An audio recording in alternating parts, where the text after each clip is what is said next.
Então, como o Juan bem falou, nós estamos trabalhando o livro Vida em Comunhão. Vocês acabaram de ouvir o nome do autor, então não é necessário repetir.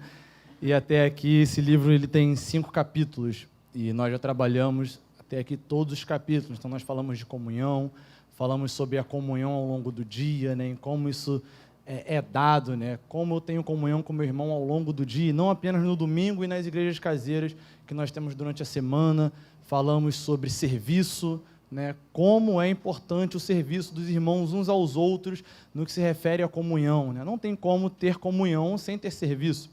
Mas, ao mesmo tempo, falamos também sobre solitude, né, sobre o silêncio e a importância de que é ter silêncio ou ter momentos a sós para que a comunhão ela seja mais efetiva. Existe um ditado que fala: quem fala muito, nada tem a dizer. Então, é importante que a gente também tenha nossos momentos em silêncio, de reflexão, observando as Escrituras, ouvindo ao Senhor, e a partir daí a gente consegue ter uma comunhão mais verdadeira e profunda com os nossos irmãos. E na semana passada, o Daniel falou sobre confissão de pecados. E na comunhão existe esse lugar para a confissão de pecados. Por mais que hoje nós vivemos numa cultura onde talvez errar seja errado, né? Existe a cultura do cancelamento. Então, para que errar? Eu preciso mostrar que a minha vida ela é boa, ela é perfeita. Só que existe um mal no nosso meio, que começa lá com Eva, que se chama pecado. O pecado ele está em nós, ele está aqui. Ele faz a gente errar. E quantas vezes nós nos lidamos lá com o texto de 1 Coríntios 7, que Paulo fala: o bem que eu quero fazer eu não faço, mas o mal que eu não quero, esse eu faço. E geralmente fazemos com força aquele mal que a gente não quer fazer. Então o erro ele está aí. Nós erramos, nós pecamos, nós estamos vivendo uma vida tentando acertar, confiando na obra de Cristo, certo? Se certo, existe pecado no nosso meio. Se existe pecado no nosso meio, existe confissão, porque a promessa do Senhor, que foi lida pelo Daniel, através do Tiago, do livro de Tiago, vai falar que quando nós confessamos o pecado uns aos outros, nós somos curados. E aí tem uma promessa. E aí vale a pena ou não vale eu me expor para o meu irmão e mostrar que eu sou um pecador, a fim de ser sarado daquele mal que tanto faz mal para mim? Vale a pena. Então, dito isso, existe um lugar, né, dentro da comunhão que representa muito, né? Quando a gente pensa em comunhão, nós pensamos em estar juntos, nós pensamos em diversas coisas, e tem uma que é muito significativa, que é a mesa, né? A mesa do Senhor. A gente fala: comunhão é estar junto à mesa, comunhão é estar comendo, comunhão também é. E aí, nesse aspecto de mesa, eu quero trazer um texto. A gente vai abrir a Bíblia em Mateus 9, a partir do versículo 9. E enquanto vocês vão abrindo, eu vou continuar falando. Existe um aspecto, né? Eu falei agora há pouco que todos nós somos pecadores, cometemos pecados, e tudo bem, todo mundo já entende isso, certo? Todo mundo entende que é pecador, beleza. E nós nos colocamos na mesa, né? Na mesa no lugar de comunhão. E a pergunta que eu quero fazer para vocês é o seguinte: quem é a pessoa que está na mesa do Senhor junto com você? Quem é essa outra pessoa que está ali ao seu lado, olhando no seu olho, junto com o Senhor na comunhão na mesa? E a segunda questão, Daniel falou sobre confissão na semana passada. Será que nós realmente olhamos o outro como uma pessoa que está sendo transformada por Cristo e pode ouvir aquilo que eu tenho a dizer de pior que existe em mim? Será que a gente olha para o irmão com esse olhar, tipo assim: não, essa pessoa, ela pode ouvir de mim, ela também é pecadora tanto quanto eu, ou nós temos um olhar de superioridade ou inferioridade em relação ao outro? Como é a nossa perspectiva em relação ao outro? Isso vai dizer muito sobre como nós vamos lidar com cada processo da nossa jornada. Mateus 9, 9. Diz o seguinte: saindo dali, Jesus viu um homem chamado Mateus, que estava sentado na coletoria, e disse-lhe: segue-me. Ele se levantou e o seguiu. Estando Jesus à mesa na casa de Mateus, chegaram muitos publicanos e pecadores, e se sentaram à mesa juntamente com Jesus e seus discípulos. Vendo isso, os fariseus perguntavam aos discípulos: por que vosso mestre come com os publicanos e pecadores? Jesus, porém, ouvindo isso, respondeu: os sãos não precisam de médico, mas sim os doentes. E depois, e aprendei o que significa: quero misericórdia e não sacrifícios, porque eu não vim chamar os justos, mas pecadores. Então, Jesus, nesse cenário aqui, todo mundo com certeza já olhou para essa passagem, já viu essa passagem, já ficou assim, uau, Jesus senta com os pecadores, está vendo? Jesus senta com os pecadores. Beleza, de fato, a passagem diz isso para a gente. Mas eu queria ressaltar 3 pontos dessa passagem para a gente desenvolver a nossa mensagem.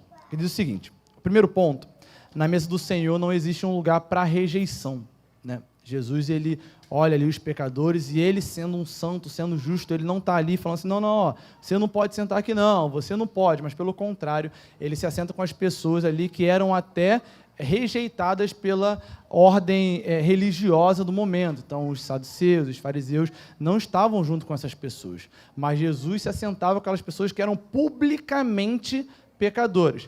E por que eu quero enfatizar esse publicamente, né? Eram publicanos, tinha prostitutas. Nós, muitas vezes, nós não mostramos o nosso lado ruim, né? O nosso lado negativo. A propósito, nós somos crentes. Então, sendo crente, a gente está ali com a boa moral, bons costumes. Minha família, ela é boa, ela é legalzinha. Eu não vou mostrar que a Maria Flor faz pirraça, por mais que muitas vezes ela me ofenda fazendo isso. Várias vezes ela faz isso no mercado, no shopping, etc. Mas é minha filha, criança, tudo bem. Mas e eu? E eu? Será que é exposto para o meu irmão os meus pecados, as minhas falhas, aquilo que eu tenho de mal, aquilo que de mim é ruim? Ou será que só tem aquele aspecto, poxa, o Yuri é uma pessoa animada, o Yuri é brincalhão, o Yuri, poxa, é professor, aí eu não sei se é bom ou se é ruim, né? E aí tem essas partes boas. E nós, como um todo, né? Sentados à mesa do Senhor, nós estamos ali com uma farsa, ou todo mundo sabe, não, eu conheço suas falhas e conheço as verdades que existem em você, as coisas boas que existem em você. Então, segundo ponto. O primeiro ponto, como eu falei, não existe lugar para rejeição, uma vez que todos nós estamos sob pecado. Segundo ponto, Jesus se assenta com os pecadores, mas ele não se propõe a ficar ali, olha, pô, tu é pecador, mas está tudo bem. Não, fica aí com o teu pecado, que está tudo certo. Não, não. Ele se propõe a ser alguém que cura esses pecadores desses pecados. Então, Jesus não está ali na mesa falando, eu conheço o seu pecado, está tudo bem, nada a declarar sobre ele, também não me afeta em nada, está tudo bem, com indiferença. Não, não. Jesus ele deixa muito claro que, na resposta dele para os fariseus, é o seguinte, olha, não são os sãos que precisam de médico, mas são os doentes. Então, ele se coloca como esse médico que está ali, curando aquelas pessoas que têm um mal, que é o pecado. E somente ele pode livrá-las delas. Então, ele faz essa analogia, doente, médico, ele como misericordioso e os pecadores. Então, certamente, quem está na mesa do Senhor com seus pecados, está prontinho para ter esses pecados sendo retirados dessas pessoas. Então, não dá para continuar com os pecados na mesa do Senhor. E o terceiro ponto, que eu quero abordar aqui, é que nesse lugar nós somos inseridos na mesa de pecadores, como eu já falei, e vou insistir nisso. Então, todos os que estão assentados na mesa são pecadores. Dito isso, não existe lugar para que eu rejeite o meu irmão, porque eu não sou maior que ele. Todos nós estamos cerrados por embaixo de uma mesma coisa, o pecado. E aí eu não posso ser daquele que olha para o pecado do meu irmão e acha o pecado do meu irmão um absurdo e cancelo ele, como se faz hoje na cultura do cancelamento. A pessoa erra, não, rejeita ele, vamos parar de seguir, porque essa pessoa aqui não tem mais nada a agregar, ela errou, e etc. E isso não pode ser um pensamento nosso dentro da igreja. Isso independente do pecado que o outro cometa. E aí o negócio começa a ficar um pouco mais sério. Porque para nós mesmos colocamos determinados pecados que nós vamos tolerar. Não, eu vou tolerar isso. Não, esse aqui eu não tolero, não. Se esse aqui for o pecado que o irmão cometeu, eu não quero mais comunhão com ele. Mas esses aqui que também são pecados, eu tolero. Então, nós colocamos na nossa mente pecados dos outros que nós vamos tolerar e alguns outros que nós não toleramos. E não só com os outros, mas com nós mesmos. Em qual sentido? Pô, esse pecado aqui eu cometi durante o dia, mas eu nem ligo. Mas esse aqui é o pecado que eu luto contra. E aí não, se eu cair nisso aqui, já era. E aí eu lamento, eu choro. Deus, eu caí nesse pecado aqui, mas os milhões de outros que foram cometidos, não, passa batido. E não é assim. Não é assim que precisa ser. A gente precisa confiar na obra de Cristo e que cada pessoa que está na mesa conosco estão seguindo o mesmo Senhor que eu. Amém? Então vamos desenvolver. Então vamos abrir agora em Romanos 3,10. Como está escrito, não há um justo, nem um justo sequer. Não há quem entenda, não há quem busque a Deus. Todos se desviaram. Juntos se tornaram inúteis. Não há quem faça o bem. Não há um sequer. Novamente. Todos se desviaram. Juntos se tornaram inúteis. E aqui está falando de todos os seres humanos, ok? Se tornaram inúteis. Não há um que faça o bem, nenhum sequer.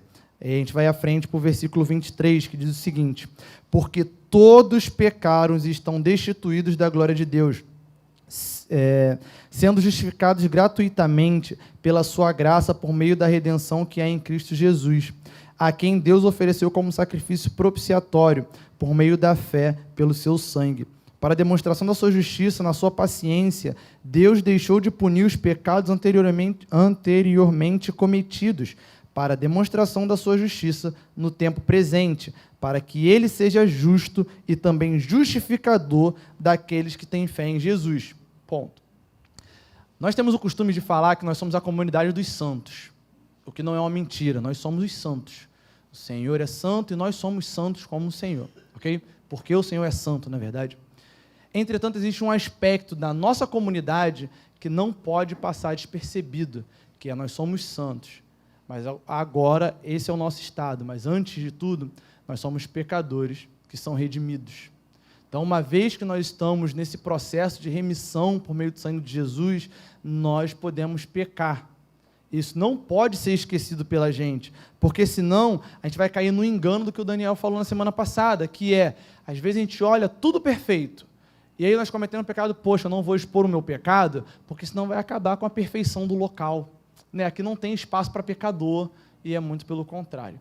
Todos aqui são pecadores. Todos.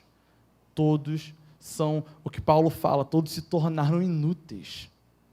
Mas graças a Deus por Cristo, que se ofereceu e tem nos justificado, e nos justificou de uma vez por todas. E a cada dia nós observamos e vemos como Ele tem feito a obra no nosso interior. Amém? Próximo texto que a gente vai ler. A gente vai ler Efésios 2, do 1 ao 6, que também vai falar sobre essa mesma relação de como nós éramos e como nós estamos agora.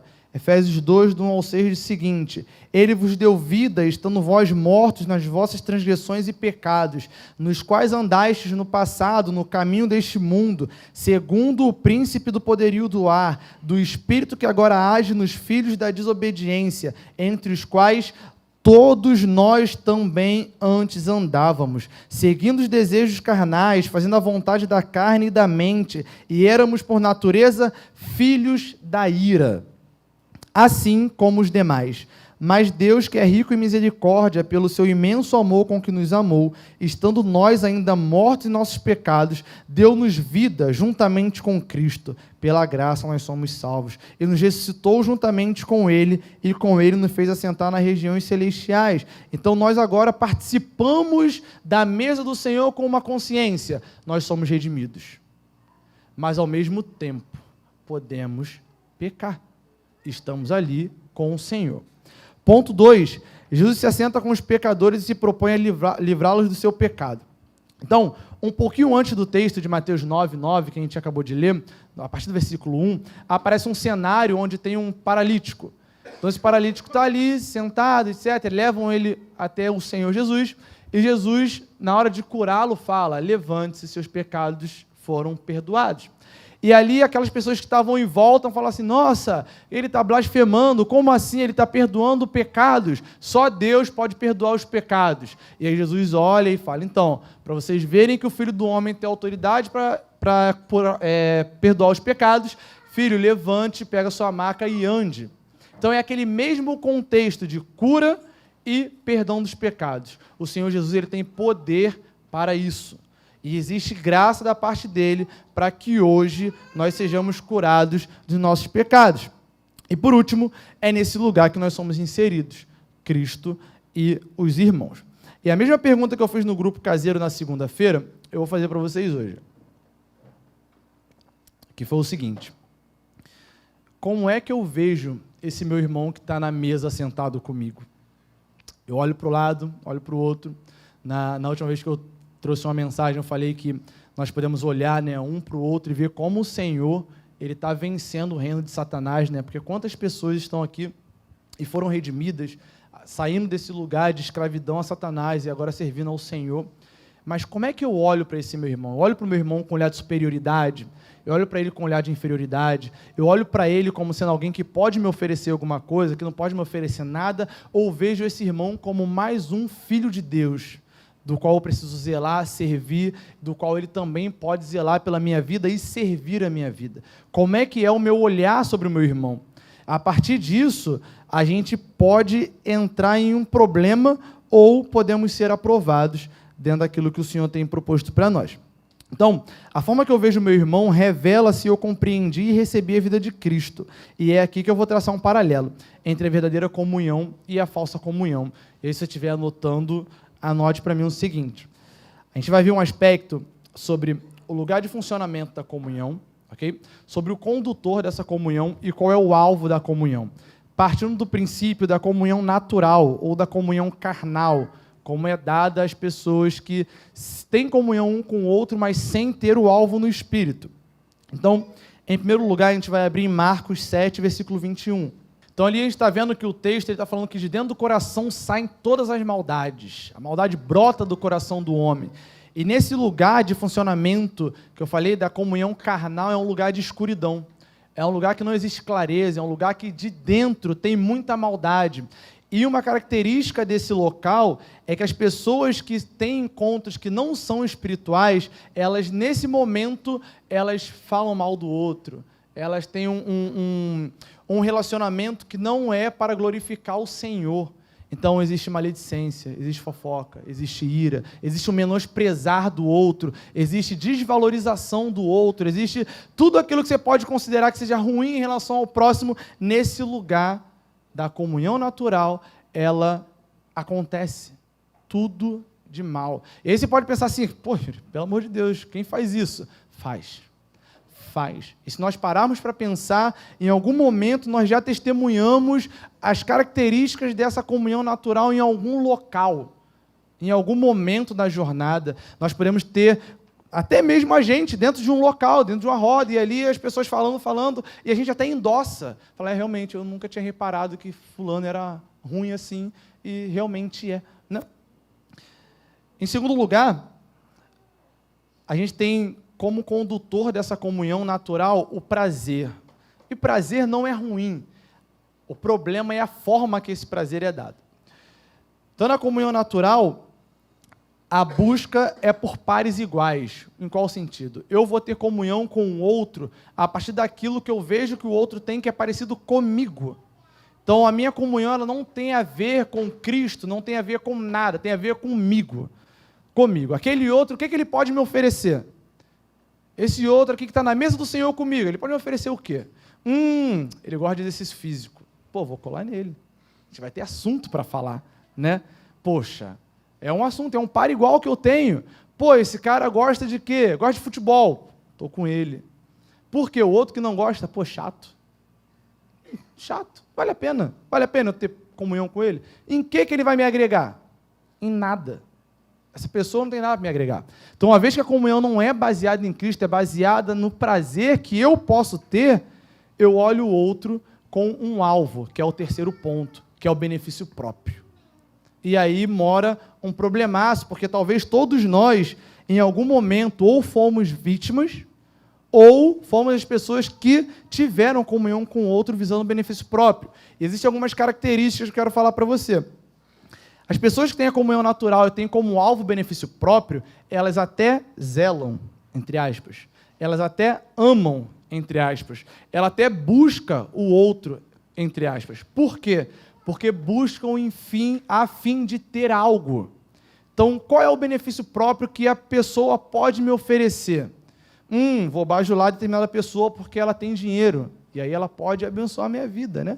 Pô, a pessoa está ali fazendo a caridade, enquanto isso eu estou buscando caridade só porque eu quero, por causa do meu ego, eu sou egoísta, e é isso que eu quero. E aí, o primeiro ponto aqui dessas pessoas, elas têm uma relação completamente utilitarista. O quanto você é útil para mim? Ah, poxa, o irmão aqui é jovem, e aí ele pode servir em várias coisas, tem tempo para um monte de coisa, pô, vamos usar esse jovem. Irmão, sirva ao Senhor, faça isso, faça aquilo para servir ao Senhor. Mentira, eu quero que você faça para mim. É para mim que eu quero que você faça. E aí você vai lá e serve, e aí você está mal um dia. Aí eu vou lá e, pô, não vai servir o Senhor hoje? Você não está errado. Só que, na realidade, é só uma relação de utilidade. Aí o irmão, olha, não posso, poxa, vou ter que dar um tempo disso aqui, porque, né, não está dando para mim, tem outras coisas, outras demandas. E aí você fala o quê? Caramba, não vai dar, deixa esse irmão para lá. Saiu da comunhão, está desviando, ou alguma outra coisa do tipo. Segundo ponto, as pessoas que buscam o outro por aquilo que ele pode oferecer, manipulam o outro até extrair do outro aquilo que se quer. Então, são pessoas que utilizam da manipulação. Por quê? Porque se o alvo é o meu benefício e o outro está irredutível, eu vou fazer algumas coisas para que esse outro se torne flexível e maleável para fazer aquilo que eu quero. Então, a manipulação está no meio dessa comunhão que consideramos natural. Em terceiro, essas pessoas não aceitam sair perdendo. A perda para elas não é algo válido.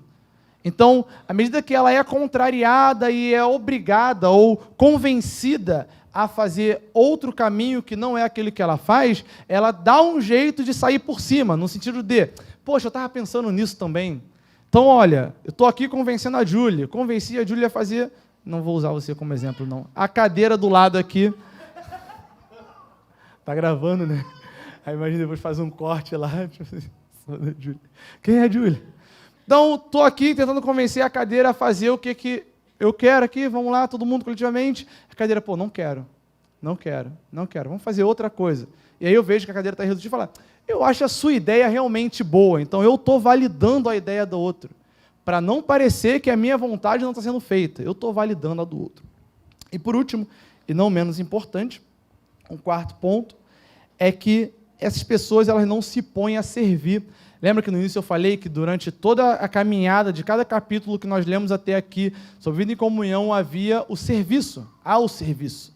E essas pessoas elas querem ser servidas, e quando elas se propõem a servir, é buscando um benefício próprio. Agora me pergunta, como é que a pessoa serve buscando um benefício próprio? É simples. A pessoa serve para depois falar para você o quê? Tá vendo? Olha o que eu fiz. Olha aqui a pintura que eu fiz. Foi eu que pintei, hein? Tá vendo como tá bonito? Foi eu que fiz. Ou então, para depois você chegar e falar assim, caraca, irmão, você não serve. Fala, mas naquele dia eu servi e todo mundo falou que ficou bonito que eu fiz. Então, essas pessoas, elas, a todo custo, querem o benefício próprio. E aí é ruim, né? Péssimo. Talvez você tenha lidado com esse tipo de gente, seja esse tipo de gente, em algum momento foi esse tipo de pessoa, e assim, ninguém aqui tá tipo assim, não tem como eu ter passado por isso ou ter feito isso. Não, sim. Lembra do início que eu falei? É do coração do homem que procede todo tipo de problema. Então, em algum momento, nós podemos ser esse tipo de pessoa que, em algum momento, fomos pessoas que estavam junto com o outro buscando benefício próprio. Em algum momento, nós nos juntamos para falar mal de alguma coisa, de alguém, enfim. Isso tudo serve para que a gente sonde o nosso coração, para que, a partir de agora, a gente não seja esses, mas sejam como o outro grupo de pessoas que eu vou falar agora. Tudo bem até aqui? Está dando para entender? Amém. Então, em primeiro lugar, a gente vai abrir em 1 João 1,5. O lugar da comunhão espiritual, que é o outro grupo de pessoas que eu quero abordar aqui, lembra que são pessoas que estão diante do Cristo, né? Diante do Senhor na mesa. E esse cenário não pode sair da cabeça de vocês. O 1 João vai falar para a gente que Deus é a luz e nele não há treva alguma. Ou seja, onde ele está não existe treva alguma. Existe clareza, existe verdade, né? E tudo está exposto. Então, no lugar onde o Senhor está, todos nós estamos expostos, tudo está claro, tudo é posto na luz, não existe vergonha da exposição, nada está oculto nessa comunhão, não existe medo, não existe segurança para confiar no outro e nem para expor pecados, aflições, dificuldades e alegrias. E talvez, eu sempre uso essa frase na nossa igreja caseira às segundas-feiras, que é o seguinte: parece utopia. Quando a gente fala sobre expor a vida, sobre mostrar nossos pecados, sobre falar o que a gente tem de ruim, sobre confiar no outro, porque talvez nós sejamos pessoas que, como eu falei, nós tenhamos tido problema. Talvez em algum momento nós tivemos problemas de confiar em alguém, de expor a nossa vida para alguém, e esse alguém literalmente abusou daquilo que a gente fez, daquilo que a gente falou, daquilo que, nós colocamos na mesa e jogamos à luz.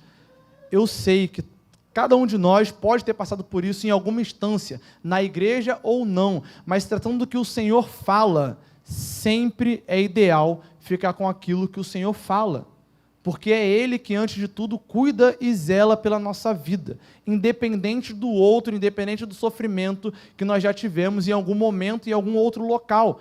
Por mais que pareça utópico, é bíblico. E aí, dentro da cultura que nós vivemos hoje, como é assim nós vamos expor a nossa vida? Expor os pecados, expor os erros. É bíblico. E entre tudo e todas as coisas eu fico com a Bíblia. Eu preciso expor a minha vida, eu preciso confiar que é através do outro que o Senhor realmente quer curar a minha vida. E o quanto eu confio no outro, ou o quanto eu confio na obra de Cristo, que está dizendo que através do outro eu posso ser curado, eu realmente acredito. Será que eu realmente acredito que a oração do outro que faz por mim, quando eu confesso meu pecado, ela realmente é eficiente? Ou a dor que eu já tive, que gerou insegurança, que gerou incerteza, é maior do que o poder de Cristo na vida do meu irmão? O que é maior? O que é mais poderoso? Eu sinceramente fico com a palavra de Deus. Eu sinceramente fico com aquilo que o Senhor disse. Porque se eu cumprir aquilo que o Senhor falou, e em algum momento alguém errou comigo, eu fico com o meu Senhor que pode me curar daquela dor que eu sofri. E não ficar com a amargura que aquilo foi gerado no meu coração, na verdade. Porque a palavra de Cristo ela é muito mais poderosa. E será que eu acredito que a palavra de Cristo ela realmente é poderosa? Será que eu realmente acredito que o Senhor fala e Ele cumpre? Ou será que simplesmente eu seleciono aquilo que Ele fala, aquilo que Ele cumpre, aquilo que é verdadeiro, aquilo que é falso? Porque a partir do momento que a gente está selecionando o que é palavra de Deus e o que não é palavra de Deus, não é o Deus da Bíblia que nós estamos servindo, mas é o Deus que nossa mente está produzindo. Em segundo lugar, na comunhão espiritual, o condutor para a comunhão é a palavra de Deus, como eu falei agora há pouco. Então, independente, tudo aquilo que é exposto é resolvido a partir da palavra de Deus. Tudo. Se a gente confia que essa palavra ela é realmente um guia, um manual, qualquer coisa que a gente fale que a Bíblia seja para a nossa vida, antes de tudo, ela é a palavra do nosso Deus. E nessa semana, meditando, fazendo meu devocional, até em casa com as meninas, eu falei assim, como é que a gente olha para a palavra de Deus? Toda vez que a gente abre a palavra de Deus, para a gente orar, para a gente ler, qual é a expectativa que eu vou até a palavra de Deus? Eu vou querendo uma informação? Eu vou querendo tirar uma dúvida? Eu vou querendo satisfazer alguma coisa interna? Eu vou a fim de buscar uma solução para o meu problema? Qual é a forma que eu olho para a palavra de Deus? E assim, tudo isso eu posso encontrar informação, posso encontrar direção, posso encontrar a solução do meu problema, posso encontrar um monte de coisa. Mas antes de tudo, ela é a palavra de Deus. Então eu preciso olhar para a palavra de Deus como palavra de Deus. Então, antes de tudo, quando eu olho, fala, Deus é a luz e nele não há treva alguma. Quando ele fala aqui no versículo 8, se dissemos que nós não temos pecado nenhum, nós enganamos a nós mesmos e a verdade não está em nós. Como assim? É a palavra de Deus, é Deus falando. Então, se Deus está falando, e ponto. Não tem mais, não tem menos, não tem mais coisas a serem adicionadas naquilo que Deus diz. Deus ele é muito claro. E às vezes nós é que complicamos. Então, se existe palavra de Deus, a minha comunhão ela é fundamentada nela. E aí hoje, mais cedo, até foi curioso acontecer isso, eu estava ali fora com uma irmã, e aí a irmã comentou assim, cara, eu não gosto de mega igreja. Aí eu falei, olha, mas em Atos, a primeira pregação de Pedro, teve 3.000 convertidos, 5.000 convertidos, foram muita gente. Aí ela pegou e falou, nossa, como é bom, né, a gente dar um respaldo bíblico naquilo que a gente está falando. E assim, detalhe, coisa pequena, só para trazer um exemplo, a Bíblia é sempre o local o qual a gente vai recorrer para algumas respostas que a gente precisa dar. E aqui não está em pauta mega igreja, como ela é feita, nada disso, é só o exemplo de que na Bíblia a gente tem informações suficientes para que a nossa comunhão ela seja pautada e inspirada no que Deus diz. Em terceiro lugar, finalizando essa parte, o alvo dessa comunhão, a comunhão espiritual, é o amor. E talvez falar que o alvo é o amor, né, abre um leque de possibilidades na nossa cabeça. Mas prática, como é que é a prática desse amor? Como é que é a prática daquilo que nós estamos desenvolvendo aqui? O primeiro ponto é que o motivo para amar o próximo não é aquilo que ele pode me dar, não é o benefício próprio, não é o prazer que eu posso ter, mas o motivo para eu amar o meu próximo é a obra de Cristo. Cristo, ele está na vida do meu irmão e por isso eu amo. Em segundo, enquanto o amor natural ele é motivado por experiência, o amor espiritual segue as ordenanças de Cristo, não importando a quem seja. Em terceiro lugar, nessa comunhão espiritual, se entende que haverá perdas em prol do outro. Então, talvez nós vamos gastar dinheiro, nós vamos gastar energia, nós vamos gastar, enfim, a nossa paciência com o outro, mas é o que Cristo propõe para nós. O cuidado e o serviço de um com o outro demanda de nós. Isso não é uma tarefa para os pastores, é para todos os crentes em Jesus, porque se nós amamos uns aos outros, nós precisamos servi-lo. E por último, nós precisamos estar dispostos a servir o outro sem querer algo em troca. E aí mora algo que nós, como seres humanos, né, sempre fazemos algo através de querendo uma recompensa. Né? Existe uma recompensa. Assim, vou fazer aquilo porque eu vou receber alguma coisa em troca disso. Mas não, a nossa recompensa precisa ser a glória do Senhor. Tudo que eu faço em prol do outro, em prol do meu irmão, é visando a glória do nosso Senhor. Então, se isso for suficiente para você, está ótimo. E é essa mentalidade que a gente precisa ter na mesa do Senhor e na comunhão de uns com os outros. Porque eu estou ali, não é pelo aquilo que eu posso receber, mas a mentalidade principal é que eu posso servir. Sirvo porque eu amo, e amo porque o meu Senhor também ama. Amém? E a gente ama o Senhor? Amamos, claro, óbvio, amo o Senhor. Então, vamos fazer as obras que o nosso Senhor faz. E Romanos 15, versículo 7, diz o seguinte: portanto, acolham uns aos outros, como também Cristo acolheu vocês para a glória de Deus. Esse versículo precisa estar na nossa mente. Na hora da comunhão, nós precisamos acolher. Não apenas na hora da comunhão, como sendo aquela reunião que a gente faz com muita comida e etc. Não. Eu estar com o outro, eu já estou em comunhão. E nesse local de estar com o outro, eu preciso acolher, assim como Cristo nos acolhe. Tudo isso para a glória de Deus. Amém? E aí, com esse entendimento, a gente vai abrir em 1 Coríntios 11. Já estou indo para o final. Tá tudo bem rápido.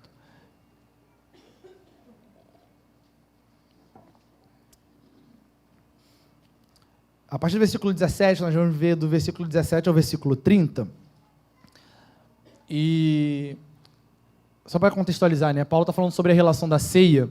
E ali, naquele contexto de Coríntio, havia uma reunião entre eles, com muita comida, com muita coisa, etc. Só que Paulo, ele não elogiava os coríntios naquilo que eles estavam fazendo. E aí a gente vai ler o texto parte por parte. Nós vamos ler do 17 ao 22 primeiro e vamos dar sequência. Diz o seguinte: entretanto, não vos elogio nessa instrução que vos dou agora, pois as vossas reuniões causam mais mal do que bem. Porque, em primeiro lugar, ouço dizer que há divisões entre vós quando vos reunis como igreja, e em parte acredito nisso. E é até necessário que haja divergência entre vós, para que os aprovados se tornem manifestos em vosso meio. Portanto, quando vos reunis no mesmo lugar, não é para comer a ceia do Senhor, Pois quando comeis, cada um de vós toma antes a sua própria refeição. Assim, um fica com fome e o outro se embriaga. Será que não tendes casa onde comer e beber? Ou desprezais a igreja de Deus e envergonhai os que nada têm? Que vos direi? Irei elogiar-vos? Não, nisso não vos elogio. Então, nesse primeiro bloco, Paulo está falando para a gente que a reunião deles era completamente egocêntrica. Então tinha a ver com o ego. Uns comiam, os outros ficavam com fome e eles não estavam nem aí com isso.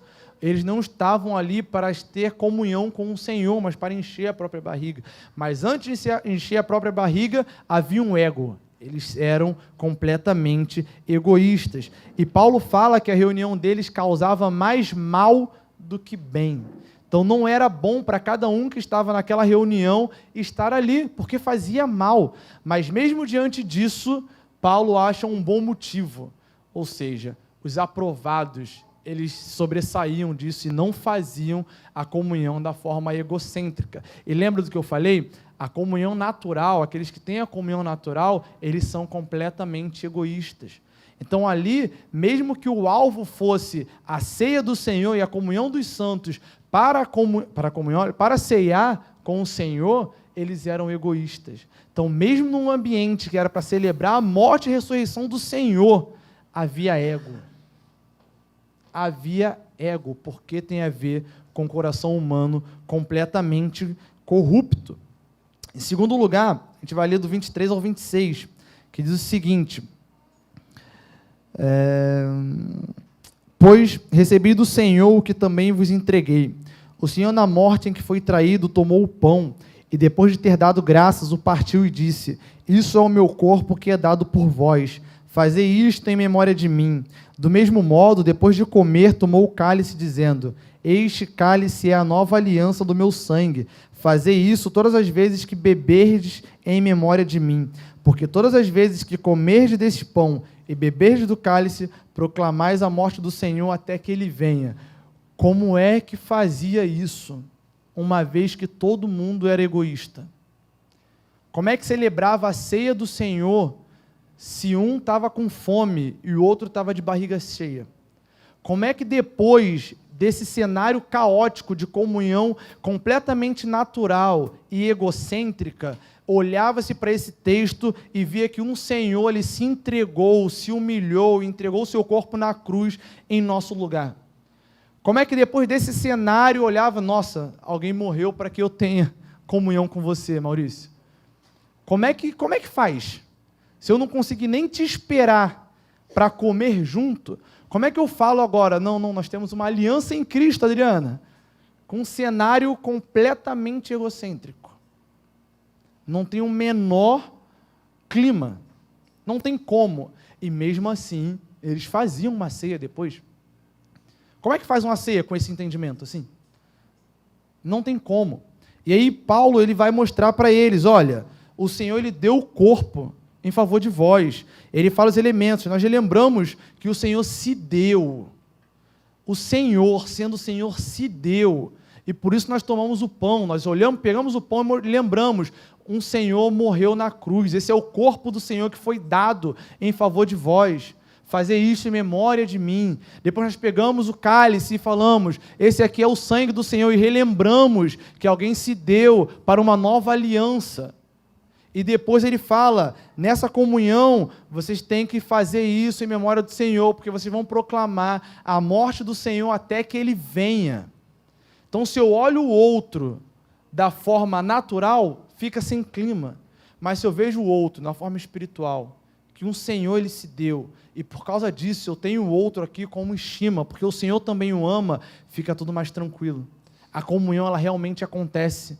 Eu consigo olhar o outro aqui como a imagem de Cristo. Eu olho para ele: não, preciso esperar pelo outro. Não, preciso agradar o outro. Preciso fazer pelo outro aquilo que eu estou fazendo pelo meu Senhor. Porque o Senhor fala para a gente amar o próximo como Ele nos amou. Então é uma vida de entrega, é uma vida de abnegação, de até mesmo de humilhação. Porque na mesa do Senhor, para eu ter comunhão, eu preciso considerar o outro como Cristo o considera. E em terceiro ponto, a gente vai ler do 27 ao 30, que diz o seguinte: por essa razão, Quem comer do pão ou beber do cálice do Senhor de maneira indigna será culpado de pecar contra o corpo e o sangue do Senhor. Examine, pois, o homem a si mesmo, e dessa forma coma o pão e beba o cálice. Pois quem come e bebe sem ter consciência do corpo do Senhor, come e bebe para a própria condenação. Por causa disso, há entre vós muitos fracos e doentes, e muitos que já morreram. Então, a resposta para se ter muitos fracos, doentes e alguns que já morreram no meio dos coríntios, estava na falta de discernimento e de consciência do corpo. Quando ele fala aqui, examinar o homem a si mesmo, ele não está falando assim, não, deixa eu ver quais pecados eu cometi nessa semana e quais eu não cometi nessa semana. Não era isso. Era o quanto eu pertenço a esse corpo. O quanto eu reconheço que esse irmão, ele é meu irmão. O quanto eu reconheço que eu faço parte do corpo de Cristo e reconheço em cada um a união que nós temos em Cristo. E com essa consciência, que era o modo digno, o modo real de se tomar a ceia. Então, uma vez que não esperava-se uns aos outros, uma vez que a comunhão era egoísta, obviamente existiriam fracos e doentes e mortos no meio dos coríntios. Da mesma forma, nós, qual é a forma que eu olho o meu irmão?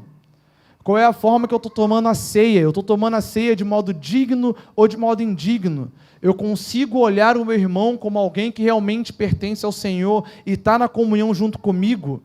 Ou eu simplesmente tomo aqui o pãozinho e bebo o cálice porque eu sou batizado?